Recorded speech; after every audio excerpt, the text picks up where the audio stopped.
Xavier Condroyer, donc brasseur sur Picheron.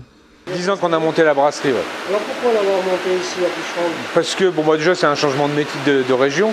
J'avais besoin de changer de la région où j'étais avant parce que y avait trop de monde et ici c'est plus calme, c'est le côté vert, etc.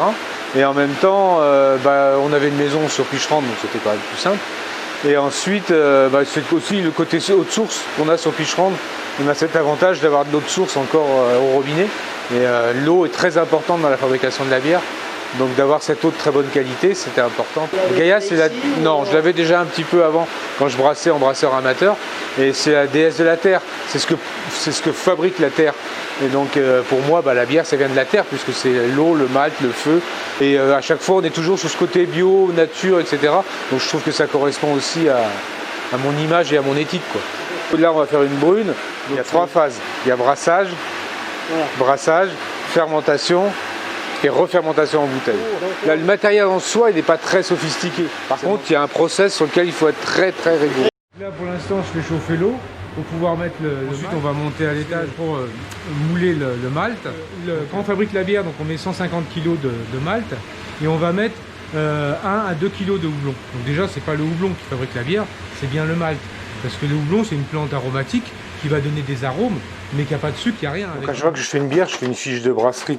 C'est-à-dire que vous mettez tout ce que vous allez mettre dedans, etc. Le malt, le houblon, les températures, etc. pour faire votre suivi de produits. Le malt, la bière, ce qu'il y a de bien, c'est que ça sent bon. On sent vraiment que c'est tendre, que ça a du parfum, que ça a du goût, etc. Ouais, on sent qu'il y a des arômes, quoi. C'est différents malts. Là, ici, c'est le pils, là, c'est un peu plus torréfié. Et là, c'est tous les traits torréfiés. L'idéal, c'est que l'enveloppe soit éclatée, mais qu'il soit pas, que ça fasse pas de la poudre. Mais par contre, il faut bien que l'enveloppe elle soit bien cassée, quoi. Ouais, on essaie de vendre en local, quoi. Donc tous les produits qui sont ici sont bio.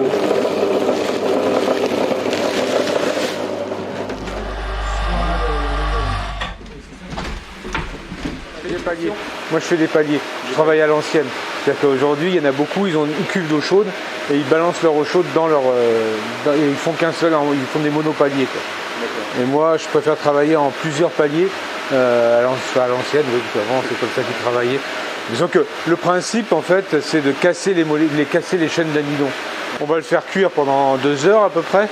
Et dans 2 heures, on va filtrer. Chaque phase, il faut bien les surveiller, etc. Il y a plein de phases qui sont particulières et donc il faut être à vigilance sur chaque phase.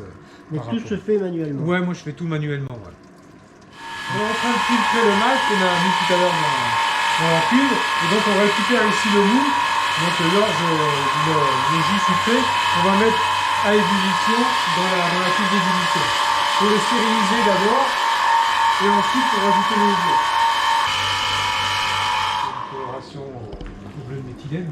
Le bleu de méthylène, ça colore l'amidon. Donc en fin de brassage, tu refais du bleu de méthylène et ça ne doit pas colorer. Si ça colore, ça veut dire que tu as fait un mauvais extrait. Il y a encore de l'amidon. Voilà, tu as fait un mauvais extrait en fait. Et tout ça, là, ça c'est quelque chose qui va ensuite aller, tu disais, Pour les bêtes. Donc, pour les bêtes, vaches, donc cochons, pour les poules, agriculteurs d'ici. Voilà.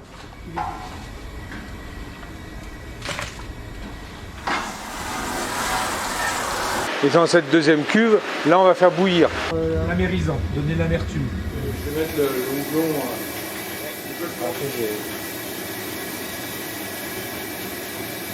Je vais laisser cuire encore pendant 2 heures. Le houblon aromatique. Et ensuite on refroidira vers les 3-4 heures de l'après-midi. On va passer le mou là, qui va passer dedans. On a la visu ici, la pompe qui va pomper et qui va faire passer par l'échangeur. Donc là il y a de l'eau qui passe dans un sens, mon jus qui passe dans l'autre, donc j'arrive à 100 degrés d'un côté, je ressors à 20 degrés de l'autre côté. Et mon eau chaude qui va ressortir de l'autre côté à 40 degrés. On va voir si ce qu'on a fait aujourd'hui c'est bien ou c'est pas bien. On a une première idée quoi.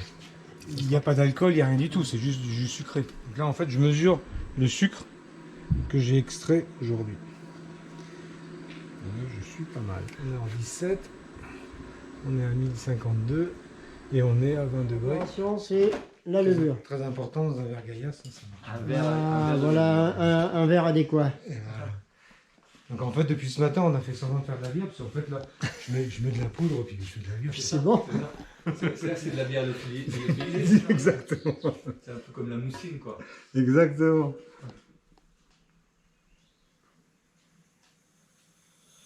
Alors ce qu'il y a au-dessus. Donc là, la levure, elle va dégrader les sucres en alcool. C'est une réaction chimique. Donc dégagement de température, dégagement de CO2. Donc le CO2 va sortir là et c'est pour ça que ça va faire blop, blop, blop, blop, blop au fur et à mesure. Et quand ça fait ce bruit-là, le brasseur dort bien et il est content. Il est content parce que la réaction elle a fonctionné. Exactement. Ça va le faire pendant toute une nuit ou 3 jours à peu près. 3 jours. Le temps qu'elle mange de l'oxygène, et une fois qu'elle a mangé l'oxygène, elle va passer en anaérobie, c'est-à-dire qu'elle va se transformer, elle va travailler sans oxygène. Et elle va continuer à travailler, à dégrader les sucres et à fabriquer le corps de la bière et l'alcool en même temps. Voilà, et donc on attend 15 jours avant, directement après Voilà, le on passage laisse en travailler bouteille. 15 jours, on met un petit peu au froid pour qu'elle se repose au fond, et ensuite on met en bouteille. De retour à la brasserie Gaïa à Picheron, ça fait 15 jours. Donc aujourd'hui on va mettre en bouteille. Donc là les levures sont bien déposées au fond. On l'a mis ce matin dans cette cuve dans laquelle on a rajouté un petit peu de sucre pour redonner à manger. Parce que quand je la ramène de là jusque là, j'ai pas filtré ni stérilisé. J'ai toujours un peu de levure en suspension. Si je remets un petit peu de sucre dans mon fût, je redonne à manger à mes levures. Et vu que j'ai refait, là les levures qui sont en train de repartir, donc je suis en train de le mettre en bouteille. Je remplis mes bouteilles. Je capsule ici. Là, je mets mon étiquette.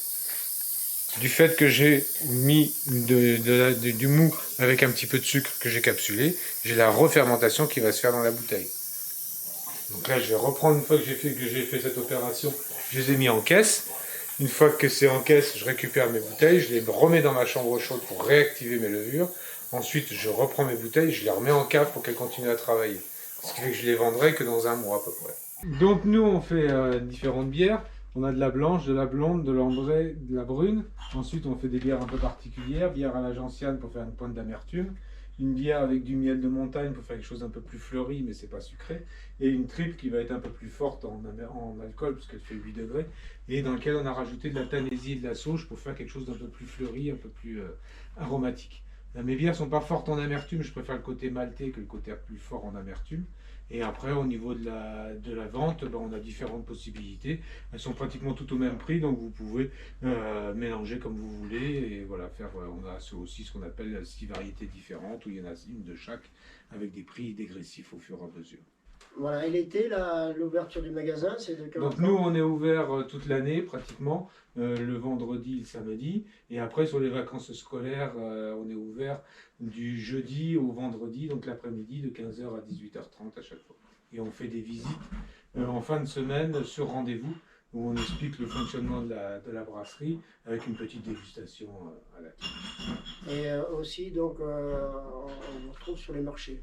Donc après on fait 2-3 marchés, on fait le marché de la Bourboule en marché bio, donc qui est l'été. On est à Picheron, la Tour d'Auvergne, Besse, Super Besse, le côté du Sancy, c'est pour pas joli, c'est le plus beau coin du Sancy. D'accord. Et à l'année on participe, on a aidé à la création du magasin de producteurs qui est à Besse. Donc là on vend nos produits en direct, puisque c'est un magasin de producteurs. Il y a toujours un producteur qui est là pour assurer la vente et assurer la vente de chacun. C'était un moyen de s'associer pour pouvoir vendre les produits. On est 12 adhérents, enfin membres Associés. associés membres du magasin, et il y a en tout on a 37 collègues en tout qui sont rassemblés avec les dépôts vendeurs qui mettent juste leurs produits en vente dans ce magasin. Et donc c'est un magasin qui est local. Le but c'était de faire des produits locaux, et vu qu'on était tous bio, on est en bio local aussi en même temps. La gentiane, bon ça on aime, la gentiane on n'aime pas. Ouais. Du côté miel c'est intéressant, ça fait. Je vais en prendre 2 et une. Voilà. Côté, celui-là c'est pareil. Et après c'est la triple. Ah, d'accord. Bon ben voilà. Ça vous va comme ça? Très bien, merci.